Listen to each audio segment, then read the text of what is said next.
This is Gareth from the ASPC, and I'm going to take you through the carpal tunnel audit. This video is going to show you over about 10 minutes how to collect your results, how to put them on a return sheet, or if you like you can use the new Excel sheet that I'm going to put on.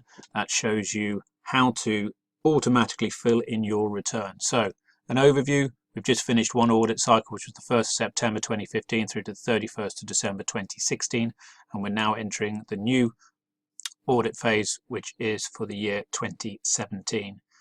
For the conference in May of this year, 2017, I will be having the collected results, please, of that September 15 through to December 16.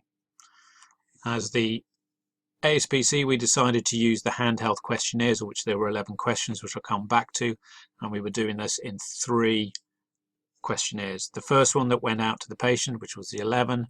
The second one, which is done on the day after the patient has had the operation, just 5 questions. And then the harder third one, which is the one that we're sending out to patients after about 3 months and hoping to get their results back as to how they have done compared. So the things that we want to know, the first one was the PEM difference. So they're giving us a score of what their hand is at the beginning of the procedure and after 3 months as to what they have come up with. If you remember, the questions here were as they are,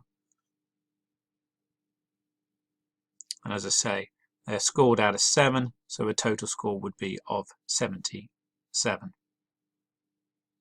They do that, as I said before, and the afterwards, and we're looking for the difference between those scores, which is hopefully a positive number, which means they've improved, and hopefully larger than 7, so they've seen some improvement.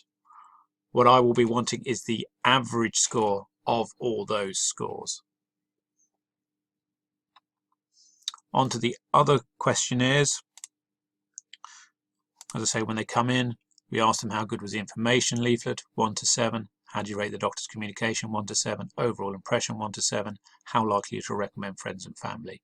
This will actually only be 1 for extremely likely and will be 0 for all the others. I'll tell you why in a while. The third set of questionnaires, as I said, we repeat the 11 again for their score out of 77. And then there's another set of post-operative questions. How did they do? 1 to 7. Sorry, how good was the information? How have you responded? Each one of these will be an individual answer. I'll come back to those. Did they require antibiotics? Did they require any medical assistance? And then an overall rating. And this is all written down in here. You then fill out your form. Practice, how many have you done? Pre, on the day, post-op. Your average score, number and percentages for all those, who got antibiotics, who gave, other reasons. I will then be asking you to update those through the SurveyMonkey link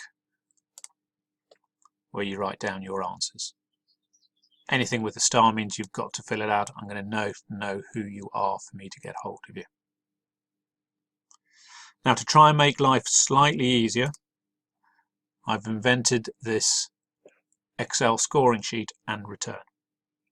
So this is the main page. What we're going to do though it's going to go down here to look at the example page for you. I'm going to close that down a little bit if you don't mind so you can see what it shows. So pension identifier is down here. You can use hospital numbers, you can use your own numbers, you can use NHS numbers, initials, whatever, but you need to do those 10. Then you write down your first score, which is the PM from that first one. So we're going to add a patient here, and he scored 60. Ones in red are the days. The question is they fill out on the day. How good was the information? Oh, it's a 5 they've written. How I rate the doctors, it was another 5. 5. Friends and family, as I say, it's 1 very likely, 0 for all others. For some reason, the NHS only want to know very likely, so it's either a 1 or a 0. If you put another number in there, you will skew up your results, as you will see in a short time. On here, how good was the information? didn't receive one. We haven't had those in the 26 questionnaires. They are now in the 2017 questionnaires. But if you do have someone who said never had one in free writing, then you need to put down an 8 to them. You then have to wait for the post-operative score to come through. So we've got this person's score through, and they say their score after their operation is 30. As soon as I click that into place, this number over here is going to change. You'll see what happens if I take it away. It goes back to 60, which was the original score. If I put in therefore 50, the score is now 10. So that is working out for you automatically your score. If therefore you have someone who does not return back the green sets here, that's the 3-month post-operative one, then this is going to be your score and will muck up your score. So you need to delete that.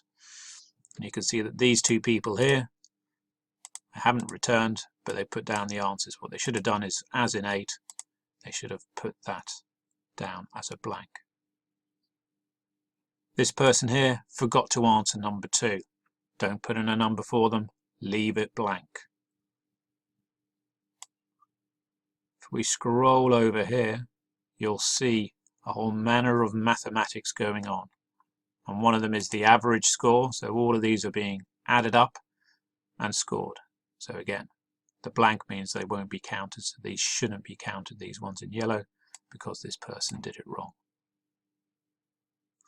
On this one, how good was the information leaflet?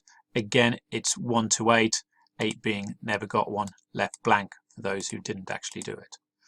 How will your symptoms responded? It's a simple 1 in the column that they have answered. All the rest you leave blank.